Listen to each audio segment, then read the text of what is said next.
आदरणीय दर्शकों, मेरी आज की वीडियो कुरुलुश उस्मान के बारे में है और आज की इस वीडियो में एपिसोड 124 में आने वाली घटनाओं पर ज़्यादा बात नहीं होगी क्योंकि वो तो आप लोग कल देख ही लेंगे। लेकिन कुछ बातें और खबरें इस ड्रामा के बारे में आप लोगों के जानकारी में लाना ज़रूरी है, तो उन्हीं पर चर्चा की जाएगी। इसके अलावा एपिसोड 194 के ट्रेलर में एक चीज़ आपने ज़रूर नोट की होगी कि क्लेडियस के बारे में दिखा दिया गया है कि उसके साथ क्या होने वाला है, लेकिन हलीमा और सोफिया के बारे में कुछ नहीं दिखाया गया कि उनका अंजाम क्या होगा, तो इस पर भी बात करेंगे। और आज आपके लिए एक बेहद ज़बरदस्त खबर ये है कि मोहम्मद बोजदाग ने एक बहुत ही अहम फैसला लिया है। उन्होंने कुरुलुश उस्मान की राइटर टीम से आखिरकार 3 साल के हमारे विरोध के बाद फातिमा नुरगुल को बाहर निकाल दिया है। तो दर्शकों, वीडियो की शुरुआत इसी खबर से करते हैं। जो लोग कुरुलुश उस्मान को इसके रोमांटिक स्टोरीज, कपल्स और सीन की वजह से देखा करते थे, वो लोग अतिला एंगिन के टीम से जाने पर बहुत खुश हो रहे थे, क्योंकि अतिला एंगिन ने आकर इस सीरीज की जो डायरेक्शन रोमांटिक हो चुकी थी उसे फिर से ऐतिहासिक बनाने की कोशिश की। तो अब उन फैंस के साथ मजाक हो गया है और उनकी पसंदीदा फातिमा नुरगुल, जो इस ड्रामा सीरीज की कम रेटिंग के जिम्मेदार हैं और जो कि कपल सीन लिखने में मशहूर हैं, उन्हें अब निकाल दिया गया है। इसी राइटर ने इस ऐतिहासिक ड्रामे में जंग के दौरान महिला फाइटर्स के सीन इतने ज़्यादा कर दिए थे कि तुर्गत भले ही वापस आ गया है, लेकिन उसे उतना स्क्रीन टाइम फाइटिंग के लिए नहीं मिलता जितना बाला, गोंचा या हलीमा वगैरह को मिलता है। और रही बात अतिला एंगिन की, तो ये सीरीज़ उनके लिए एक घर की तरह है। जब चाहें आ सकते हैं, जब चाहें जा सकते हैं।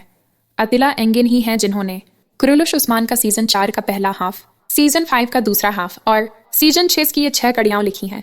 और अगर आप ध्यान दें तो उस्मान बे की जो भी ऐतिहासिक घटनाएं दिखाई गईं, वो अतिला एंगिन की राइटर टीम में शामिल होने के दौरान ही दिखाई जाती रही हैं। बहरहाल अब कुरुलुश उस्मान का सीज़न 7 तो आना ही है और मोहम्मद बोजदाग का लक्ष्य है कि सीज़न 7 को हर हाल में सफल बनाना है और इसी को लेकर उन्होंने अभी से बड़े बड़े फैसले लेने शुरू कर दिए हैं। इसके अलावा सीज़न 6 की शूटिंग पूरी हो चुकी है और शूटिंग साइट से फिल्मिंग के प्रीव्यू और पूरी कास्ट के ग्रुप फोटोज सोशल मीडिया पर शेयर किए जा चुके हैं। मोहम्मद बोजदाग की तरफ से अलविदाई संदेश भी आ चुका है और अब इंतज़ार है तो सिर्फ इस बात का कि मोहम्मद बोजदाग सीज़न 6 का अंत किस घटना पर करते हैं। क्या सिर्फ क्लेडियस की मौत दिखाकर सीज़न ख़त्म कर दिया जाएगा या फिर उसके साथ कोई किला भी फतेह होगा या नहीं। और सबसे अहम बात यह है कि क्या सीज़न के अंत में सिर्फ बुरसा की फतह की तमन्ना को दर्शाकर यह सीज़न ख़त्म किया जाएगा या इस मामले में कोई प्रगति भी दिखाई जाएगी। ये सब देखना अभी बाकी है। इसके बाद दर्शकों से बात करें अगर बाला के इस सीरीज़ से अलग होने की, तो अब तक इस बारे में कुछ भी पक्के तौर पर नहीं कहा जा सकता। तुर्की के पत्रकार मोहसिन अल्तुनताश ने खबर तो दी है, लेकिन असली सच्चाई का पता अगले सीज़न की शुरुआत में ही चलेगा। अगर बाला खातून इस सीरीज से चली जाती हैं तो इस बात की बहुत ज़्यादा संभावना है कि मलहून खातून को किसी तरह मोहम्मद बोजदाग मनाकर वापसी पर मजबूर कर देंगे, क्योंकि यह तो हो ही नहीं सकता कि उस्मान बे को किसी बीवी के बिना दिखाया जाए। तो इस हालत में अगर बाला मौजूद न हुई तो मलहून खातून को अपनी परफॉर्मेंस भरपूर तरीके से दिखाने का मौका मिलेगा, लेकिन खुदा के वास्ते जंगों में नहीं बल्कि कबीले में, जैसे हाइमा आना और हलीमा सुल्तान का किरदार हुआ करता था। अब बात करते हैं एपिसोड 394 के ट्रेलर के बारे में। तो सोफिया का अंजाम ट्रेलर में दिखाया ही नहीं गया। तो क्या सोफिया अगले सीजन में भी रहेगी?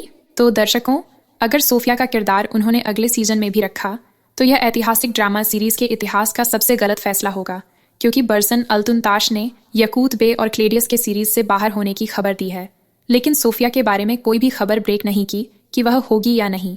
मेरा ख्याल है कि सोफिया और हलीमा के बारे में कुछ न बताकर मोहम्मद बोजदाग इस मामले में सस्पेंस बनाए रखना चाहते हैं, ताकि ड्रामा की व्यूअरशिप बढ़े और लोग जानने के लिए अगला सीजन देखें। और मुझे ऐसा लग रहा है कि सोफिया और हलीमा दोनों को इस ड्रामे से निकाल दिया जाएगा और उनकी मौत दिखा दी जाएगी, लेकिन ट्रेलर में इसलिए नहीं दिखाया गया ताकि दर्शकों में उत्सुकता बनी रहे, बिल्कुल वैसे ही जैसे हमें ओल्गुन खातून की मौत के बारे में कुछ भी नहीं बताया गया था।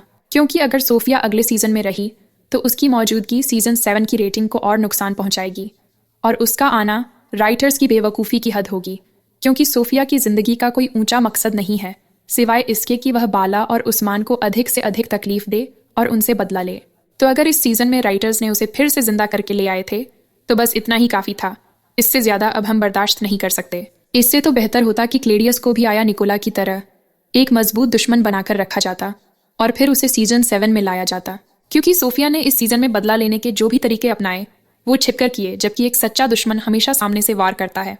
लेकिन मेरा दिल यही कह रहा है कि सोफिया का डेथ सीन शूट हो चुका है। और जहाँ तक हलीमा की बात है तो मैं अब भी इस बात पर कायम हूँ कि उसकी जगह अगर उस्मान बे के किसी ऐतिहासिक बेटे जैसे पाजारली बे, चोबान बे या हामिद बे को शामिल कर लिया जाता और हलीमा की ही कहानी उनके जरिए दिखाई जाती